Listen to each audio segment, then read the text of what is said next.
To the Honorable President AUDF Central Committee Guwahati, subject resignation letter.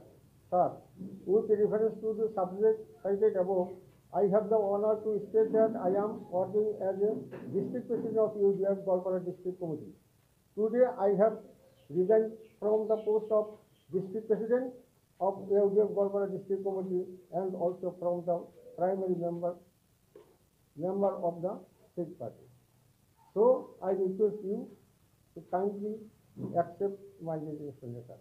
Yours faithfully, Safiur Rahman, son of late Muqtada Ali, village Sonahara, post office Formula, district Golpara, Assam, in 783-101. আপনাদের সকলের সম্মুখত আনুষ্ঠানিকভাবে কংগ্রেসের বই যোগদান করুন। আমি সফিউর রহমান জানাইছোঁ, স্বাগতম জানাইছোঁ আৰু নিয়ম অনুযায়ী জিলা কংগ্ৰেছৰ সভাপতি ডাঙৰীয়াই আৰু স্থানীয় বিধায়ক AK ৰছিদ আলম ডাঙৰীয়াই কংগ্ৰেছ দললৈ কংগ্ৰেছৰ সদস্য ভৰ্তিৰ আমাৰ ৰচিদ তেখেতক দি তেখেতক আজি কংগ্ৰেছ দলৰ আনুষ্ঠানিকভাৱে আমি অংশগ্ৰহণ কৰিছে আৰু কম দিনৰ ভিতৰতে তেখেতৰ সন্মান সহকাৰে আমি পদ দি তেখেতক কাম কৰাৰ আমি সুযোগ দিম। এতিয়া মই জিলা কংগ্ৰেছৰ সভাপতি ডাঙৰীয়াক এই ৰচিদ আনুষ্ঠানিকভাৱে তেওঁক দিবৰ কাৰণে অনুৰোধ কৰিছোঁ।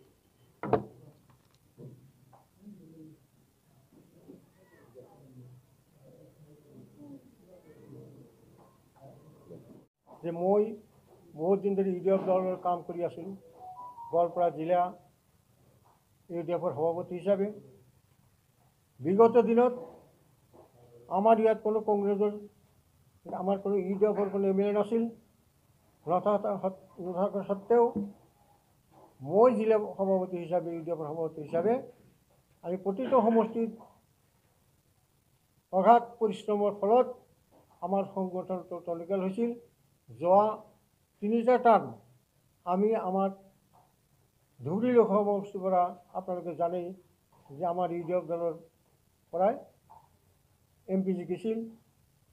এইবুলি মই ইউডিএফৰ সভাপতি হিচাপে আছিলোঁ, এই অলপ 1 ঘণ্টামান আগতো আছিলোঁ।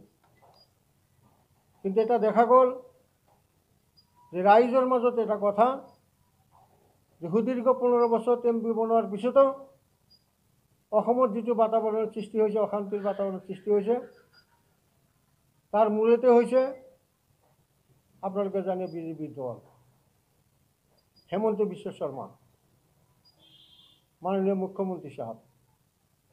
তেখেতে প্ৰতিটো কথাত কয় দাড়ি টুপি লুংগিৰ ভোট আমাক নালাগে, মুছলমানৰ ভোট নালাগে। ধুবুৰী বৰপেটাত গোৱালপাৰাত গ'লে মোৰ মূৰটো ঘূৰাই, বিদেশী গোন্ধায়।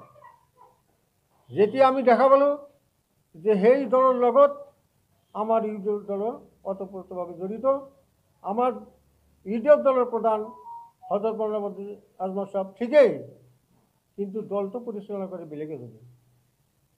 বেলেগ এজনের দ্বারা দলটো পরিচালিত হয়, যার ফলত সাধারণ রাইজেও এতিয়া এটা কথা কৈ আছে, সাধারণ ইউডিএফৰ কর্মী সকলে এটা কথা কৈ আছে যে যেহেতু আমার ইয়াত কংগ্রেসের প্রার্থী রকিবুল হোসেন সাহেব আছে, আমার একটা প্রতিবাদী কণ্ঠ লাগে, আমার দিল্লিতে একটা প্রতিবাদী কণ্ঠ এটা উপস্থাপন হ'ব লাগে যে আমার উপর অন্যায় অত্যাচার যিবিলাক হয় তার কারণে এটা ডাঙর এটা মহাশক্তি যাতে আমার লগত থাকে, আমি যাতে শান্তিতে বসবাস কৰিব পাৰোঁ।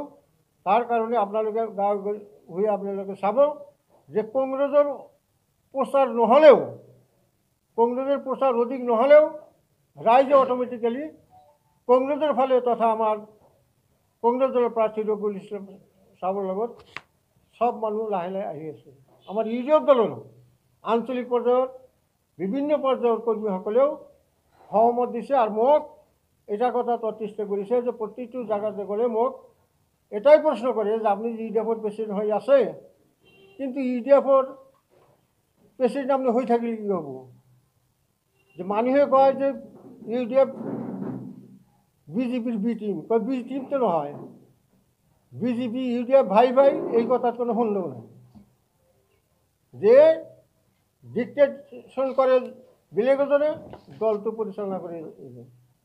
তার কারণে অহা যিটো আমার নির্বাচন 7 তারিখত বাতাবরণের যিটো সৃষ্টি হয়েছে, সকলের আশা যে আমার কংগ্রেস প্রার্থীজন যদি বিজয়ী হয় আমার দিল্লীলৈকে এটা প্ৰতিবাদী কণ্ঠ হ'ব। এটা মহান এটা দল আমাৰ লগত থাকিব।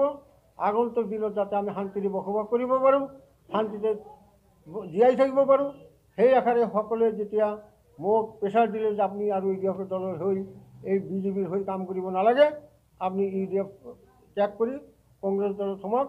আমাৰ কংগ্ৰেছ দলৰ যিজন প্ৰাৰ্থী তেওঁ অসমৰ এজন সাধাৰণ নেতা নহয়, এটা বলিষ্ঠ কণ্ঠ।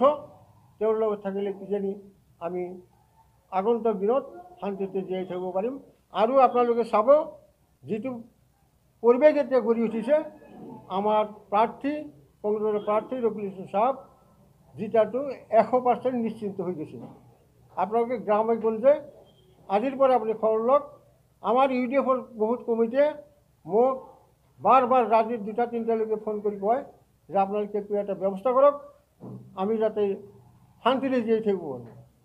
আজি আমি সেইটো কথা চিন্তা কৰি মই সিহঁতৰ লগত আলোচনা কৰি মই দেখিলোঁ যে এনেকৈ থাকিলে মোৰ নিজৰ বিবেকেও বাধা দিয়ে। মোৰ বিবেকেও এটা টেনশ্যনত আছে যে মই কিছু কৰিব নোৱাৰিলোঁ, যাতে মই ক্ষতি নকৰোঁ, মোৰ দ্বাৰা যাতে অলপ লাভ হয়।